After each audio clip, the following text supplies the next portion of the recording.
I'm so excited to talk to you today about the internal roadmap that we have for ourselves. This is one of my favorite concepts to help my clients understand because they can make such huge growth in their life and they can break through a lot of walls, especially if you feel you're plateauing in the world of self-help to get to where you really want to be. So today we're going to deep dive in what it means to have an internal roadmap and how you can change it today to start living the life of your dream. Now, before we get started on learning about maps, I want you to find one belief that you have in your mind that might be limiting your progression. Now, we'll go into limiting belief a little bit more later, but a limiting belief looks a lot like, I'm not good at school, I'll never be successful, I'll always be in debt, I'm just not meant to be wealthy in my life, I'm never gonna have really good friends, everyone's always gonna cheat me, I always have terrible luck. Those are what limiting beliefs look like.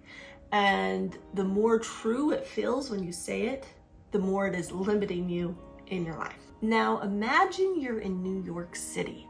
It's beautiful and you're really excited to get to the Empire State Building. You want to go up to the very top. You pull out your map. The only problem is the map that you pull out is of Chicago. You try to follow it as faithfully as you can and you believe this is truly a good map. But as hard as you try, you never make it to Empire State Building because the map that you're holding is of Chicago, wrong city. A lot of us are like this in our lives. We have this map in our life about where we're gonna go and who we are and what the world looks like. The only problem is the map that we're carrying is of failure, of fear, of lies about yourself, that you're not good enough, that you're not worthy, that you'll always be unhappy, that people will always treat you poorly. That map will never lead us to where we want to be. We want to have the map of success, happiness, feeling like you belong, and all the other things that are wonderful and good. The only problem is in life, if you want to make it to success and feeling good about yourself, you can't get there if you're following the map of disaster.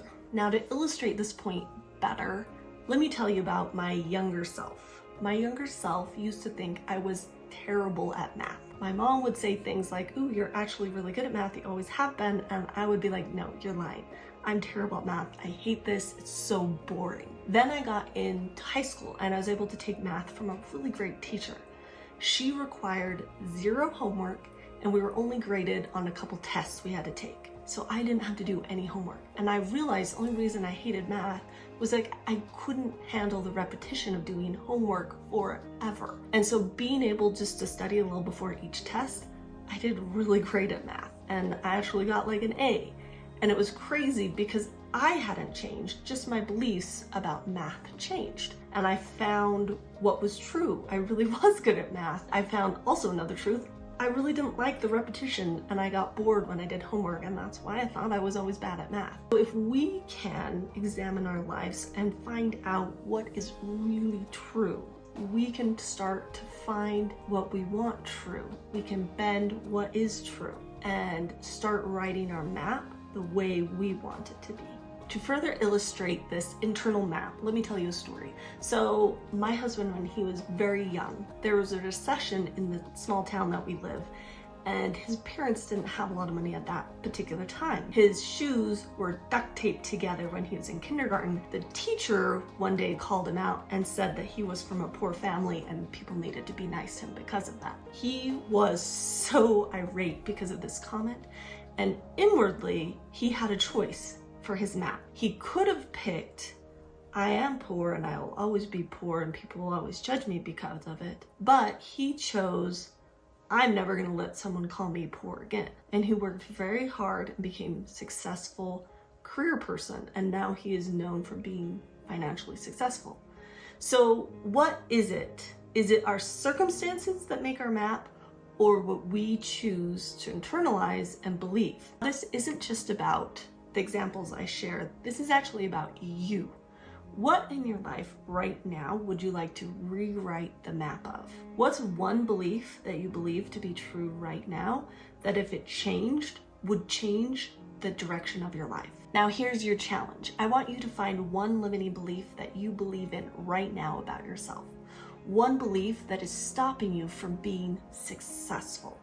One belief that if you could change, would change the direction of your life. Then you're going to explore what it would look like if that wasn't true. What would the new belief be that you would replace in it? I would love to hear about them if you would share in the comments below. Recently, I heard this amazing quote. In life, we do not achieve what we want. We achieve what we feel worthy of. So if you feel like you want a successful life and to be an amazing person, whatever that is for you, you will not achieve that. But if you feel like you are worthy of a great, successful life, you will. So it's that feeling, that belief in yourself. And as we continue to rewrite all these limiting beliefs that you've picked up in your life, you will get to the point where you feel worthy of that success. And then that's when you'll get it. Not when you want it, but don't feel worthy of it. Remember that the roads we walk in our eternal map are much more important than the roads we walk in the actual world. Let me tell you one more story. There was a high school kid that took a test, and this test came back that he was in the top percentile of the whole United States in this particular academic test. And it proved that he was brilliant, and he got it back. And he was a marginal student at the time, but he believed that he really was brilliant and had been underachieving his whole life. He started taking harder and harder classes, and then he got into college and he did really well. And he proved that he really was a fabulous student. Then years later, the testing people realized they had made a mistake. They had accidentally given him a perfect grade, and he really was just an average student. But because he had internally believed that wrong grade that he had gotten, he began to live in to that identity of feeling brilliant. Now, how crazy is that? We can actually change the trajectory of our life by what we believe to be true, whether it is real or whether it's fake. Now, what are some beliefs that you have that you would like to change? And what are you going to change them to? Because you are the writer of your internal map. You're the one that gets to put all the destinations and write all the rules. How nice is that? You have complete control. So I'd love to know what you're going to do with it.